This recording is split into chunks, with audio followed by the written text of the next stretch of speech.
Africa on Channel Africa from an African perspective. I'm Lulu Gaboo, and I'm in studio with Matapelo Mahape, Figile Ngwati, and Tabiso Lohoko. Coming up in this hour, a manhunt is underway in Nigeria for armed bandits who have kidnapped 25 schoolgirls.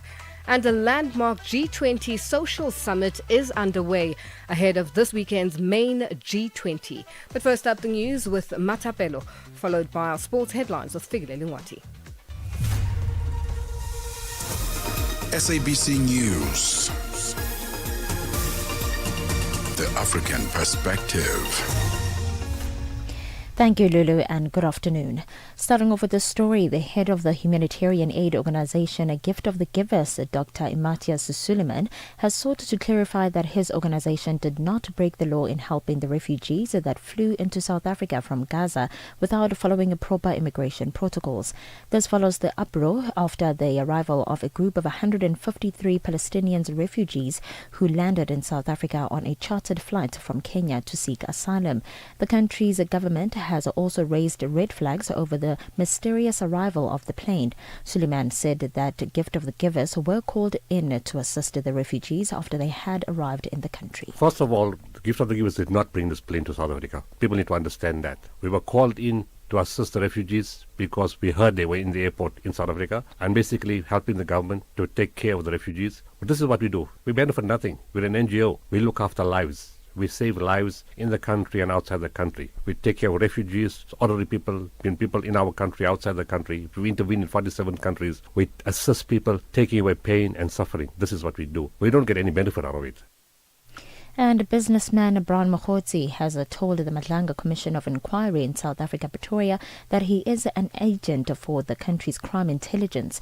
The alleged political fixer has been mentioned several times as a key player in interference to the criminal justice system, which the Commission is tasked with investigating.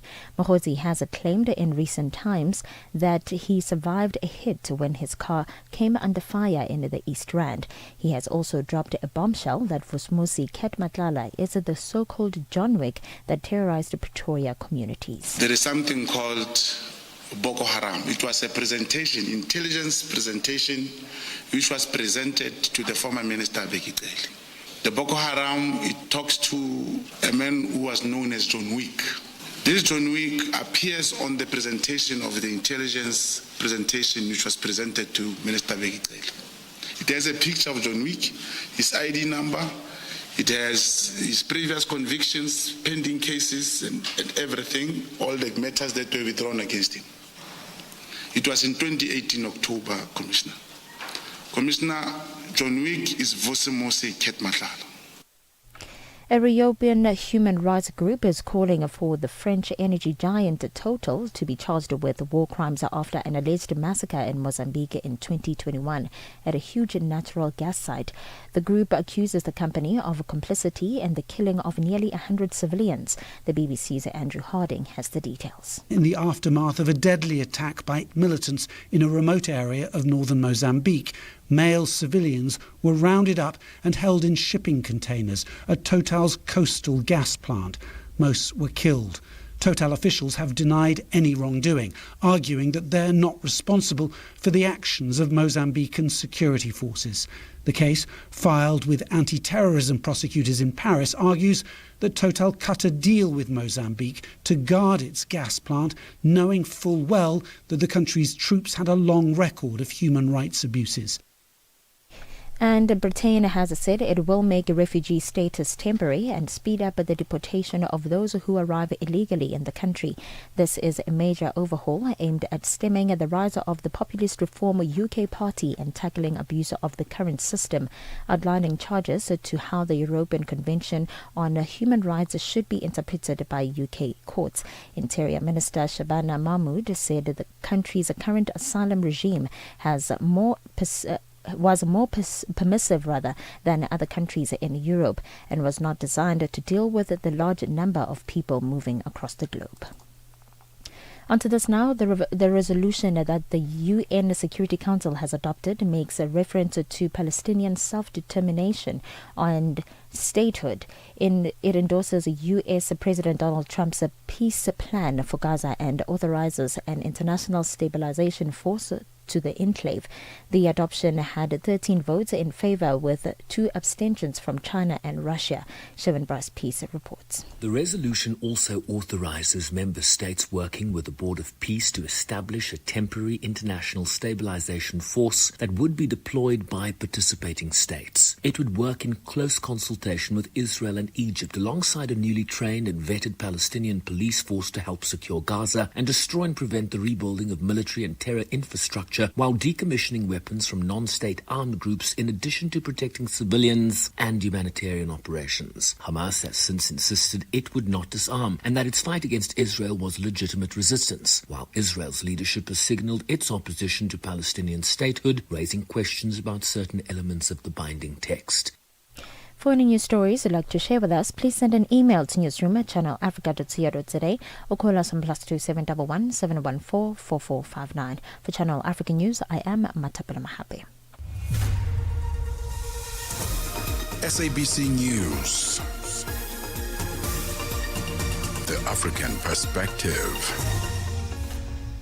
In our sports headline, the stage for the CAF Women's Champions League semi-finals is set for Ismaila's Canal du Suez Stadium, and the LPGA is expected to release its 2026 schedule this week.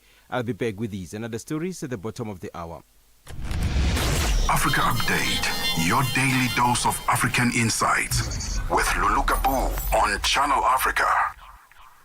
Well, thank you to Matapela Mahape with our news update and Figile Ngwati with our sports headlines. It is 12:07 Central African time, and we're coming to you live from Johannesburg in South Africa on DSTV's audio bouquet channel 802, OpenView channel 628, and on www.channelafrica.co.za, as well as on the SABC Plus app, available on the Apple and Google Play stores.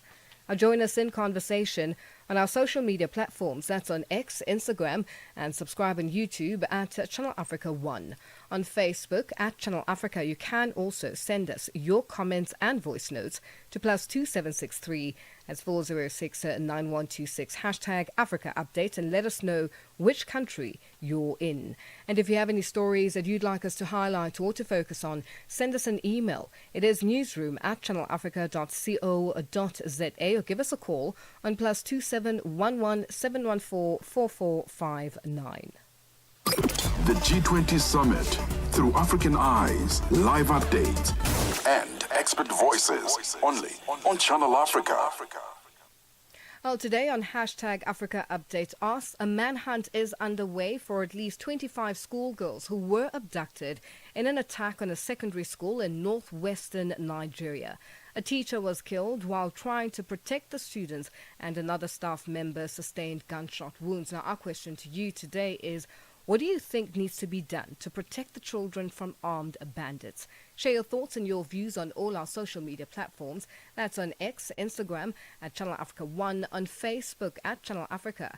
You can also send us your comments and voice notes to +2 763 406 9126 #Africa Update Us. Your window to the continent and beyond. Africa Update, only on Channel Africa. Channel Africa. The African Perspective. Le monde entier a les yeux rivés sur Johannesburg. Les dirigeants des plus grandes économies mondiales se réunissent pour prendre des décisions qui façonneront les nations, les marchés et l'avenir. Vous savez déjà que Channel Africa sera sur place pour vous proposer des débats, des analyses et des points de vue essentiels. Suivez le sommet du G20 les 22 et 23 novembre en direct de l'Afrique. Restez connectés sur Channel Africa. Celebrate generosity. Celebrate you. Channel Africa. Life with gratitude. Visit our new website or download our new app today. Africa Update on Channel Africa. It is 10 after 12 Central African time, and we're coming to you live from Johannesburg in South Africa. A manhunt is underway for at least 25 schoolgirls who were abducted in an attack on a secondary school in northwestern Nigeria. Our teacher was killed while trying to protect the students, and another staff member sustained gunshot wounds. Now, this is the first major school abduction since the March 2024, when more than 200 pupils were seized from a school in Kaduna State. And to speak to us further, we are joined on the line by Dr. Aigbe Dieli, a criminologist, global security consultant, and a lecturer at Caleb University, Department of Criminologist and Security Studies, Lagos, Nigeria. Dr. Dieli, good afternoon, and thank you for joining us on Africa Update. Thank you, Tracy. Thank you, Tracy. Dr. Dieli, you're speaking to Lulu. Now, tell us exactly what the latest is regarding the manhunt. Yeah, the federal government just gave a statement through the Minister of Information concerned that there's a rescue team now to go and rescue the girls. And the governor of Kebbi State came out immediately, reacted swiftly towards that. And they made a comment, Nasir Idris. He came in assuring the parents that to calm the nerves and, the nerves of Nigerians. Nigerians are being traumatized now. But we have said it several times, 10 times with that number, that law enforcement agents are always very reactive and not proactive. We have this scenario, it's like a pattern now, a routine in Nigeria now, that if you recall the Chibok girls, 2013 or 14, presumably, during President Jonathan era. Then we had the Dachi girls in 2018. I gave an analysis, of the local TV station, TVC, that was 2018, presumably. And we're having this MAGA attack now at Kebbi State now. So it's becoming a current situation. And one wondered, where is the law enforcement agency? I've said several times, law enforcement is being strained. There's battle fatigue in the system now. And so, but the government is reacting swiftly, but it will dent the image of the government if it does not react swiftly. You can recall, Donald Trump made a statement to the government that when the American government want to invade Nigeria, it will be swift and very smooth. And government was now, there was this sentiment within the politics in Nigeria. So politicians are using that as a politics to create a negative narrative that Nigeria is sovereign state. So this now is a signal now that the American government can cash into this, what is happening now. It's trending. Most of the media houses in Nigeria, not the newspapers, headlines are carrying these headlines. And it's sending wrong negative signal to the government, to Nigeria, that the Nigerian government is not reactive, is not proactive rather, and just being reactive to what is happening now. So it's creating fears in the mind of the people, and the government acted swiftly. But I don't wonder, why must this thing happen before you react? So now, an election is coming 2027. And it creating fears in the mind of Nigerians to go out and vote, Now, Dr. Dieli, what's interesting is the fact that you said the police have been sent out to rescue these young girls. Do they know exactly where they are? Nobody can really tell, because we have a lot of checkpoints in Nigeria. We call it visibility policing. But we're wondering now, how you can't know in the course of adopting these children, these 25 students, school children in MAGA, how did they go through the process? How did they go through the roads? They're not spirits. They didn't just disappear like on the thin air like that. So we have to not question the sincerity of the law enforcement agency in trying to mitigate this. But the government is coming out, they will not want to probably own up. They want to probably create that impression that they are up to the game.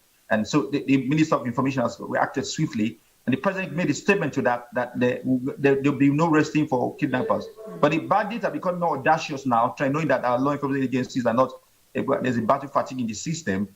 But I don't think but I think with the collaboration of other stakeholder engagement, the community engagement, they're able to smoke out these people, and definitely there'll be a hideout for them. So we have made a recommendation to government. The use of technology will get longer of helping us. We cannot use human security to mitigate this. Use of technology, drones, technology will go a long way of trailing them and able to get the spots and to smoke them out. Now, For a while, it seemed like the targeting of school children had sort of taken a back seat. Are we perhaps seeing a resurgence of these attacks on schools? Just going back also to March 2024, which is last year, with 200 pupils being seized in or taken in Kaduna State.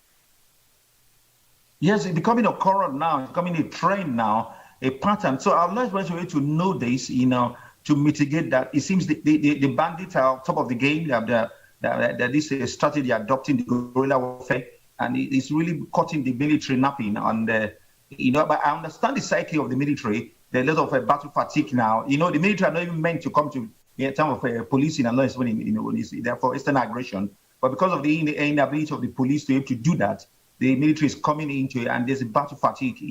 So it's becoming a current thing, and our lawyers should be able to know from experience that we cannot continue to have this kind of thing. It's creating a wrong signal about the government ability to protect the people. And if there's a United Nations responsibility to protect at all costs, and that's what the article or that section that Donald Trump is trying to activate now. If your government cannot be able to protect you, there's somebody to protect. During the Kofi Annan era as the Secretary General of the United Nations, he instigated that article, United chapter, that if your country cannot protect you, United Nations will come out under the American allies, and the European will come to protect you. That's what Donald Trump is trying to state. Our government, people are reacting, saying that we're sovereign state. We've seen that there's a section in the Nigerian constitution that says that any government, on a prior objective, any government is to protect security, to provide this life of citizens of the citizen, life of the citizen. If you're not able to do that, you have failed.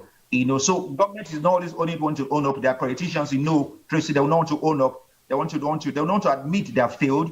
And when Nigeria is standing towards the election period, they want to put a bold face to say that they're meeting with the board. Yes. But the reverse has been the case now. Now, so it's ready to signal to the government that the government is not able to protect its citizens, and the opposition parties are cashing into this narrative to send the signal that the Nigerian. Dr. Dieli, we have run out of time and are going to have to leave it there. Thank you for joining us on Africa Update. That was Dr. Aigbe Dieli, a criminologist, global security consultant, and a lecturer at Caleb University, Department of Criminologists and Security Studies, Lagos, Nigeria, joining us on the line. Africa Update, your daily dose of African insights with Lulu Gaboo on Channel Africa. We now go to the Madlanga Commission, which is underway in Pretoria, the capital city of South Africa, where Brian Mokgotsi is testifying as to how all of this has come about and how he is now giving his side of the story. Let's take a listen. This guy, and now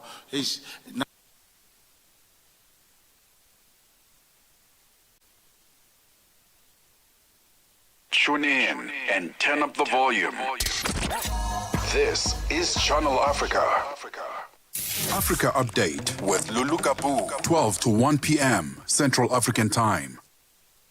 We go to the Madlanga Commission, just going back in time when July the 6th, when Lieutenant General Nhlanhla Mkhwanazi held a media briefing to let us know as exactly what is happening or allegedly happening in the justice system, the NPA, the police, and Brian Mokgotsi, a person who is at the center of all of this, is testifying at the Madlanga Commission. Let's take a listen. Someone who was going to solve his problems, I remembered. And he said it was General Mkhwanazi that he went to see. You say this was after Mr. Matlala's, after General Mkhwanazi's press conference of 6 July? That's correct, Commissioner. So Mr. Matlala was calling you from prison? Yes, he did call me from prison, not once. And which number did he call you on? No, prison phones, you cannot, no, it was just another number. No, which number of yours did he call you on? Oh, my cell phone numbers, yes, the one that he uses in the chats? Yes, everyone has that number. And did he call you on, was he still using WhatsApp, or was he calling you landline? WhatsApp, yeah.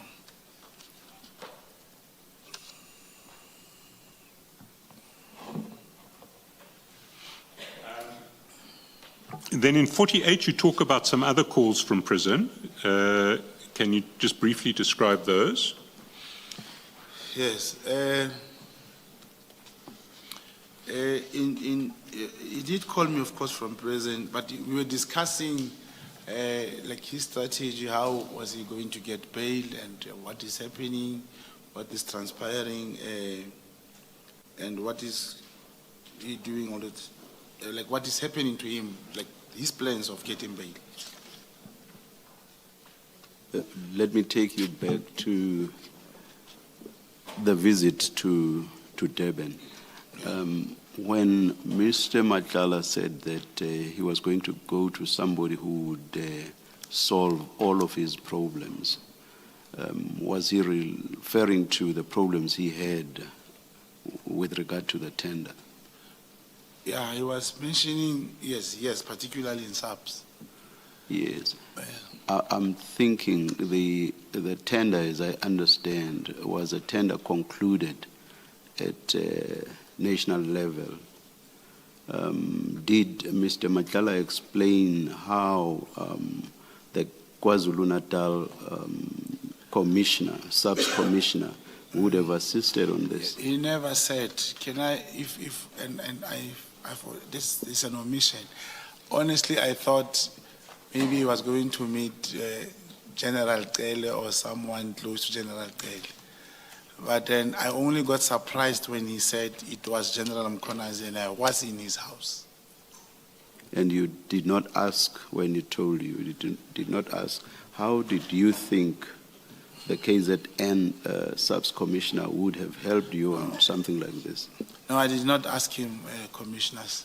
And then, in prison, people will not call you and say, hey, how are you? Are you fine? It's like you pass a message, what you want to say, and then maybe the phone goes away. But he did mention to me that he was, of course, in KZN to see, and he went to Lieutenant General Mkonazi's house. Thank you. Yes. Can I ask, you had the address where he went? Yes, that's correct. Yeah. Did you report that to your handler? I give that to my handler, that's correct. And did your handler ever tell you who lives at that address? No. This whole thing stopped after Cat himself told me who he went to meet. But the description of the trip, it fitted with the problems that he told me about and the period. Because, if let's say it happened in April, Monday, and he tells me on Thursday. So it took very, very long. Only on the 6th of July. And that was Brian Mokhotsi, who is currently testifying at the Madlanga Commission. And as you heard, there's some explosive stuff that's coming out from there. And, we are going to go into, continue with the story where the controversial businessman and an alleged associate of Police Minister Senzo Mchunu, Brian Mokhotsi, is testifying at the Madlanga Commission. Now, the commission is investigating allegations of police corruption and is currently in its second phase, giving implicated individuals a chance to respond to allegations. Let's take we've just listened to what he's had to say, and we are joined now by Special Investigator Mike Bolhuis. Mike, you've clearly been following this commission and the testimony of what has unfolded today. In light of Mokhotsi's, testimony, what are you expecting to come out from this? Because some of what he's saying is quite explosive and shocking.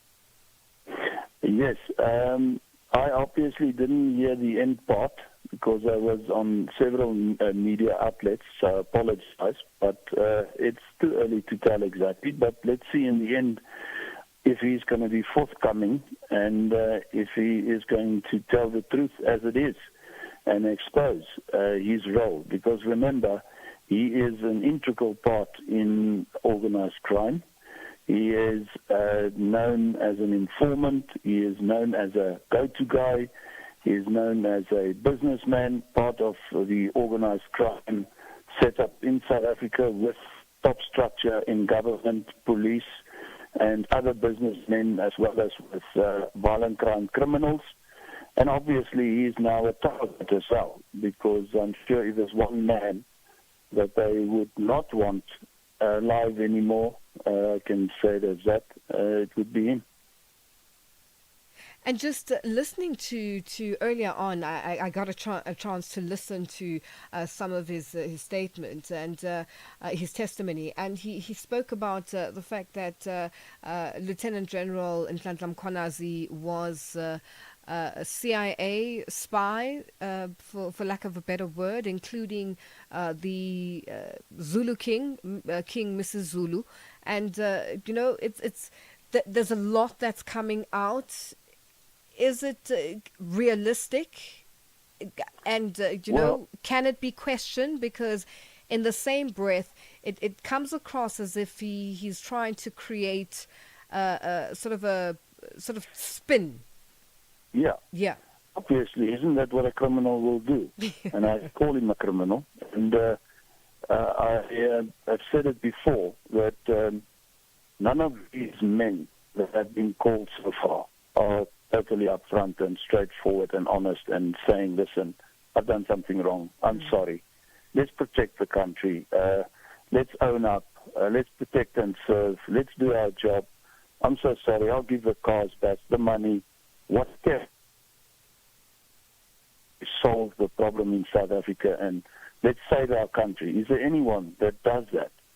And all these that have been questioned so far, all of them are lying or giving, as what I would call, partial truths, half-assed, as we can call it, information. There's no real transparency, and they will do whatever it takes to walk out of this scot-free. They are looking at previous commissions, and they are thinking that this time they'll do it as well. They'll walk away here, they'll get away scot-free, maybe a slap on the hand, maybe suspensions, maybe this, that, no jail time, no serious losses. And in the meantime, all of them has already hidden whatever they've had or sold or moved, because that should have been taken the very first day they were identified as being part of racketeering and organized crime. That wasn't done. So that's already gone. The money is gone. The cars are gone. Everything is gone. And what has been taken in the meantime is what I call scapegoating. Here and there would be stuff that would be taken, some being arrested and some being taken the fall. But they are trying to get out of this, and that's why they will be lying and saying whatever it takes to get out of this. Mike, you're highlighting something that's very key. Why are we seeing, as you're pointing out, why are we seeing slow response or slow reaction from certain quarters? Whereas if you look at the Ekurhuleni municipality, there was I just can't remember her first name, but Tepa, who was the spokesperson who had really a tough time just telling the commission what she went through and what she was put through. And yesterday it made headlines that she was reappointed to her position. So there is some reaction coming from Ekurhuleni. Last week it was Mkhwanazi, who was then suspended. So clearly there is an investigation. And then I saw, I think there was a media briefing where they spoke of a 30-day time limit that they've given themselves to rectify and get things rolling criminally on that front. Why are we seeing other quarters not moving in the same direction, as you highlight? Well, you've given a proper explanation. So what I can say is the following, is that since this hearing started and these investigations started, many new things came up. That is in the traffic departments and in all departments that is dealing with the authorities and the police.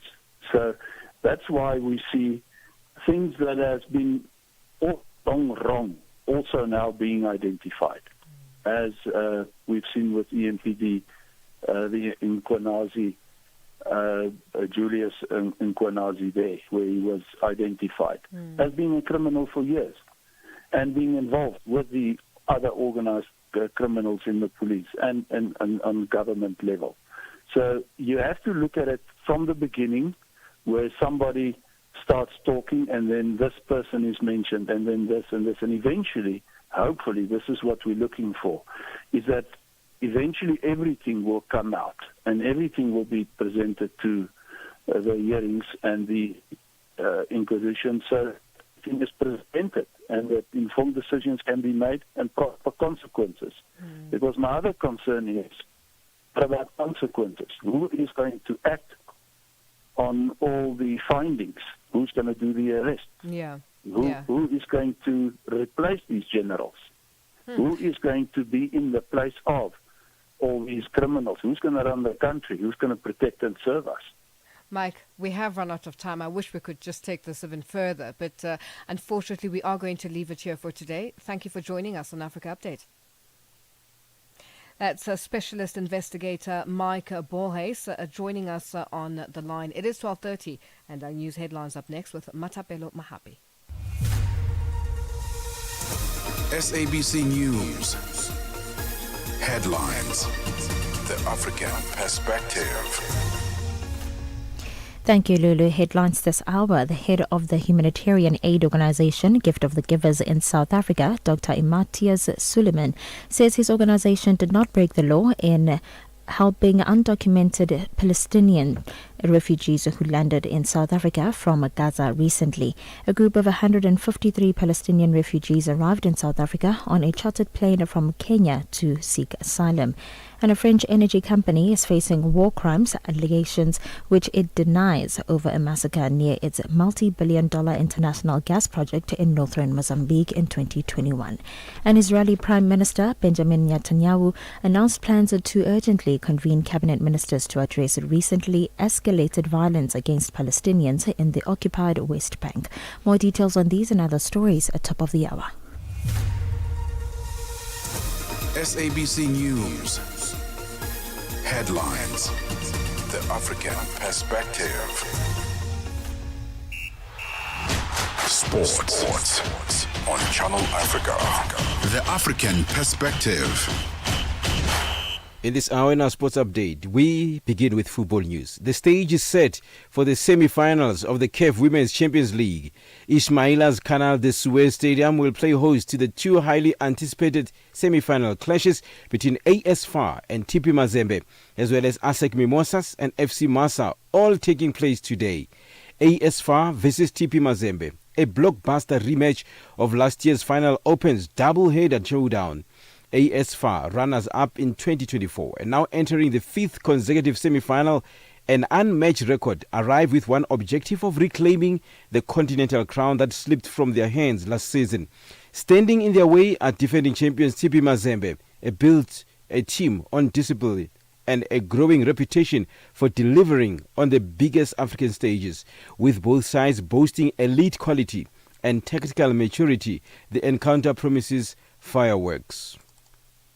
And the second semi-final will see ASEC Mimosa, unbeaten leaders of Group B, take on FC Massa, the runners-up in Group A. For the Ivorian Giants, this marks their first ever appearance at this stage, a golden opportunity to write a new chapter in the club's history.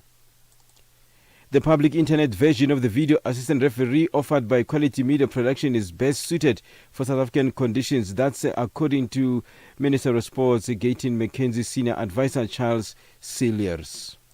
And we're very excited because this is a second wave of VAR. It's a new kind of technology, and it's working off the cell phone networks, public internet basically.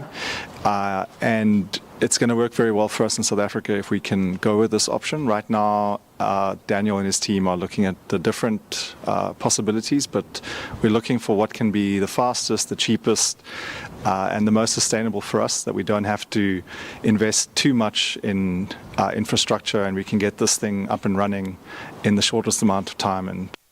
Let's end with golf news. The LPGA is expected to release its 2026 schedule this week, and it reportedly will include a new venue for the Chevron Championship, the tour's first major tournament each season. For any sports stories you'd like to share with us, please send an email to newsroom@channelafrica.co.za or call us on +2711 714 4459. This is Channel Africa Sport with me, Figile Lungwati. Sports on Channel Africa. The African perspective. Channel Africa is evolving, and so are you. Stay connected wherever you are with our brand new website and mobile app. Stream your favorite shows, catch up on African news, culture, and conversations, all at your fingertips. Africa is just a tap away. Your world, your stories, now on the go. Stay connected wherever you are. Visit channelafrica.co.za or download the Channel Africa app today. Channel Africa, the African perspective.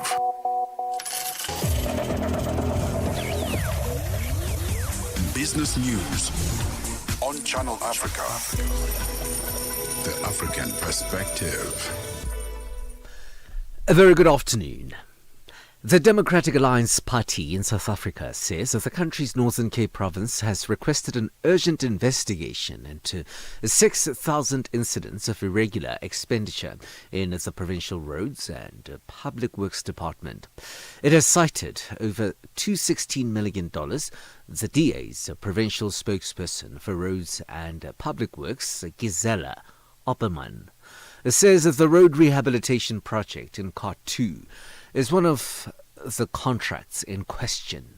Following the department's total disregard for compliance to legal processes in project and contract management, the DA has requested the Auditor General of South Africa for an in-depth investigation into the 5,677 uncleared cases. This department can no longer be allowed to squander public funds at the expense of incomplete, delayed and poorly executed public work and transport infrastructure projects in the province.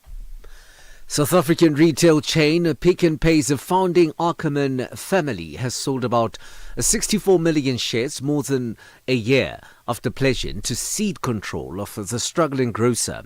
In May 2024, the Ackerman family said it would relinquish control of Pick n Pay as part of a revamp aimed at stemming losses, cutting debt and regaining market share. Gareth Ackerman, who had been with the company for 4 decades, said he would retire as a chairman after 14 years in the job. The placement shares, representing an 8.5% of Pick n Pay's total issued ordinary shares, were sold at $1.49 apiece. In an accelerated book build, a 6.4% discount to the company's closing price yesterday. The company raised just over $93 million in proceeds. The mayor of Johannesburg in South Africa's Gauteng province, Dada Morero, has announced that 161 informal traders have not been fully registered and verified as part of the court-ordered physical verification process in the inner city.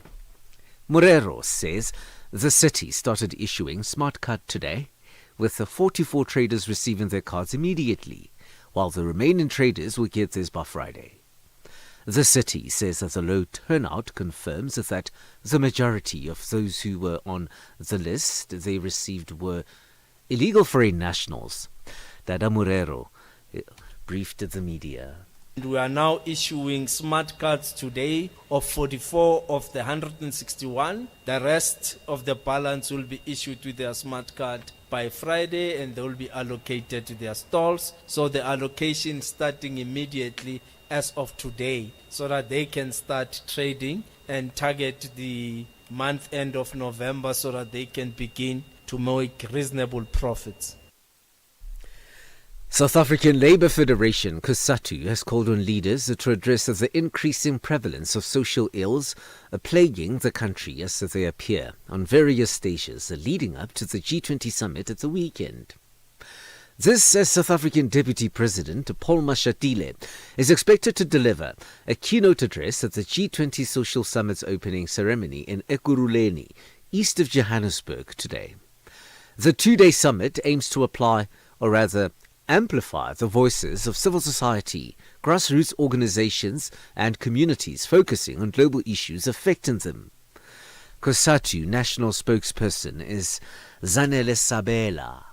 We have a crisis of unemployment where we are sitting. There's poverty, there's inequality, and the fact that women's work is not valued as much as, traditionally men's work. We also have a problem of the youth in this country where we sit. Over 70% of youth between the ages of 15 and 24 are unemployed. The other thing that we don't speak nearly enough about is people with disabilities and how they are catered for. The United States is the biggest recipient of China's lending activities globally. This is according to a study which tracked Beijing's credit activities and found it is increasingly lending to higher income countries over developing countries. The report published today by Aid Data said China's lending and grant giving totaled $2.2 trillion across 200 countries in every region of the world from 2000 to 2023. China has long been seen as a creditor to developing countries through its Belt and Road Initiative, but it is now shifting toward lending to advanced economies, backing strategic infrastructure and high-tech supply chains in areas such as eye conductors, artificial intelligence and clean energy. Aid Data says China remains as the world's largest official creditor. $1 in Nigeria is trading at 1,443 naira. Botswana 13.94, Kenya 128 shilling 45, and Zambia 22 kwacha 58. The BRICS countries in Brazil's dollar there will cost you 5 ruble 30, Russia 80 rubles 91, India 88 rupees 62, China 71 10, and in South Africa the dollar will cost you 17 rand 75 pence to the British pound and 86 to the euro. Gold is trading at $4,012, platinum $1,520 per ounce. Brent crude oil is at $63.86 a barrel. For any business stories you would like to share with us, please send us an email to newsroom@channelafrica.co.za or call us on +2711 714 4459. For Channel Africa Business in Johannesburg, I'm Thabiso Lohoko. Business news on Channel Africa. The African perspective. Africa Update on Channel Africa. It is 12:43 Central African time and we're coming to you live from Johannesburg in South Africa. Our leaders from governments, multilateral agencies, civil society, youth and the private sector are meeting in Johannesburg for a landmark G20 Social Summit side event titled Women's, Newborns, Children's and Adolescents' Health, a unifying agenda for global progress, now co-hosted by the G20 presidency of South Africa, among others. The event aims to advance health and rights for women, including newborns, children and adolescents worldwide. And to speak to us further on this, we are joined on the line by Kadi Ture, head of communications at the Partnership for Maternal, Newborn and Child Health. Kadi, good afternoon and thank you for joining us on Africa Update. Thank you so much for having me. Now, briefly tell us about this side event happening alongside the G20 Social Summit. Thank you so much for asking this question. As you know, every year we lose 260,000 women from preventable causes linked to maternal health. We also lose approximately 4.8 million children under the age of 5, half of which are deceased before they reach the first month of life. This is notwithstanding 1.9 million stillbirths that we see every year. Causes related to maternal health are the first leading cause of mortality for young women ages 15 to 19. So this is really a critical issue for us to tackle. Now, we know that the G20 economies are extremely important. They account for 80% of the world's global economies and have enormous capacity to influence priorities across the world. So we've been having a meeting today to discuss these issues and how they can be prioritized across agendas globally.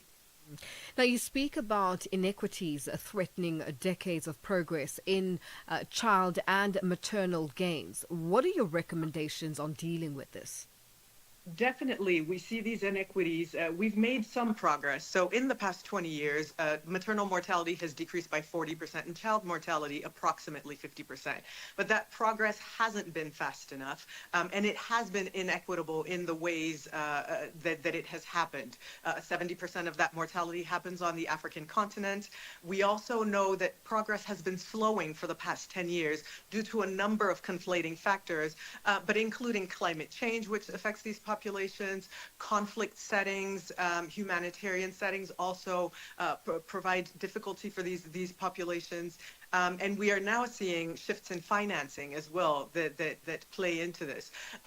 Really ensuring that we are able to deliver packages of effective interventions for these populations as we roll out efforts to achieve universal health coverage is critical. A second thing that we can do is make sure that we prioritize legislation, so laws, policies, frameworks that really enable access to women's, children's, and adolescent health, and that finally we are financing the agenda. We've seen many commitments made to these issues, but the implementation lags, and that's in part because we haven't put forward the money.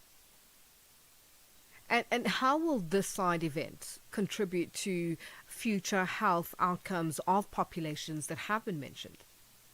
So as I noted, the G20 countries provide a sort of moral group of countries that's quite influential in the way that they operate. And so as they take up issues, these issues are seen as global development priorities, global economic priorities. And so having these conversations on the sidelines of these types of gatherings really enables us to make sure that these issues become global priorities from an economic perspective through to a social justice one.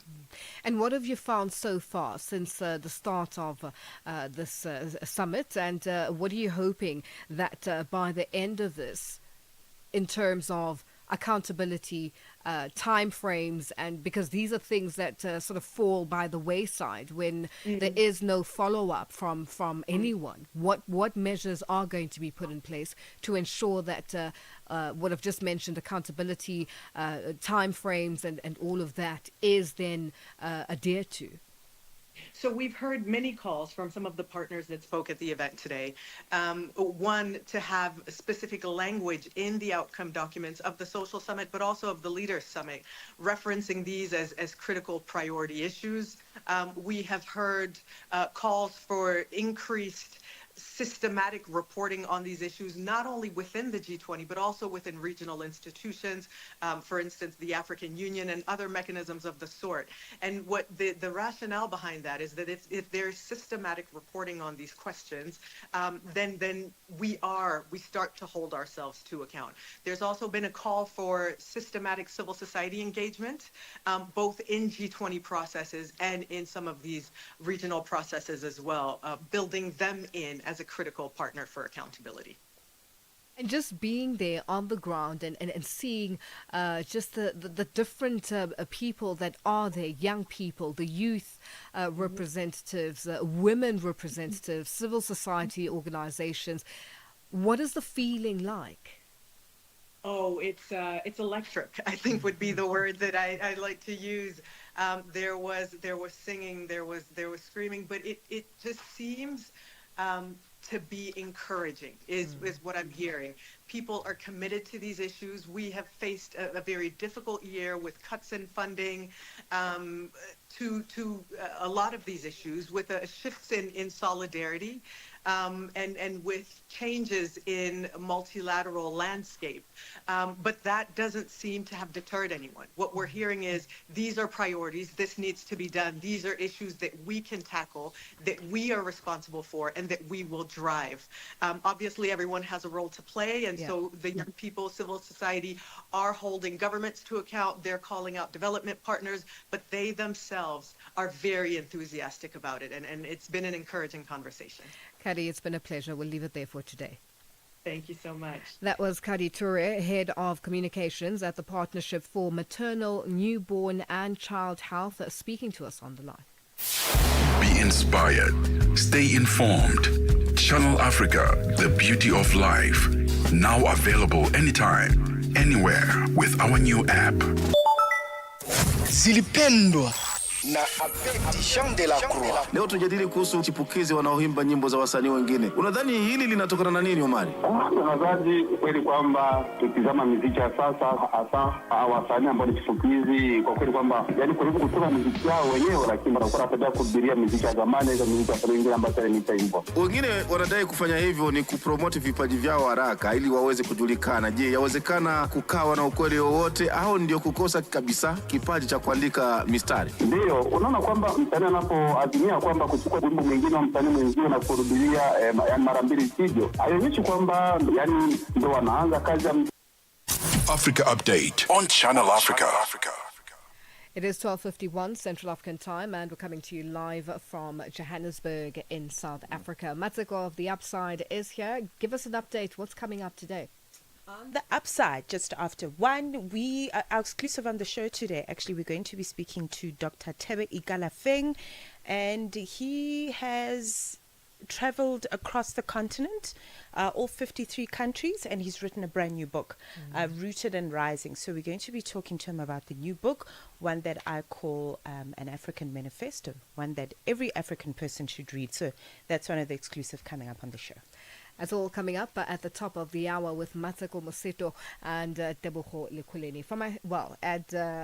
We continue on Africa Update. It is 12:51 Central African time, and a lot coming up in the next few minutes before we wrap up. The G20 Summit through African eyes, live updates, and expert voices only on Channel Africa. The conference on how organized crime has evolved in Africa is underway in Nairobi, Kenya. The two-day conference, which began on Monday, brings together stakeholders and experts to consider the trends in criminality and the impact of policy responses. The conference is co-hosted by the Institute for Security Studies, the Global Initiative Against Transnational Organized Crime, and Interpol. Sisa Sikhalo has more. The two-day conference reflects on the work by ENEC project by the European Union, which has been working to enhance Africa's capacity to counter and respond to organized crime through analysis, engagement, technical assistance, training and convening of key counterparts.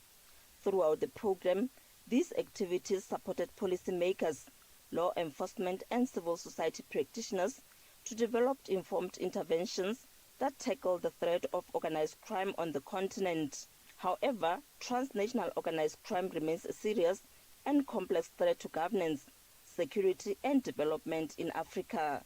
Executive Director of Global Initiative Against Transnational Organized Crime, Dr. Mark Shaw, is part of the conference and shares some of the achievement of the project. And what ENACT has shown is that firstly, there's an enormous diversity of illicit markets and criminal operations across the African continent. There's a strong linkage to violence and instability, and indeed the terminology that we were using seemed inadequate to the task when we began, and that mafia-like structures are deeply embedded in states across the continent. And I, as a South African, would never have anticipated what is ongoing now in South Africa, which is a series of commissions and engagements precisely on the connection between organized crime and politics. And while it's traumatic to watch, it's also a sign of a democracy coming to terms with the degree of illicit penetration into its institutions and into its democratic processes. Former chair of the International Council of Transparency International, John Kidongo's topic was on the evolving role of state-embedded actors driving organized crime in Africa. He lauded the ENACT project, saying it has the most accessible, quality research on organized crime in Africa.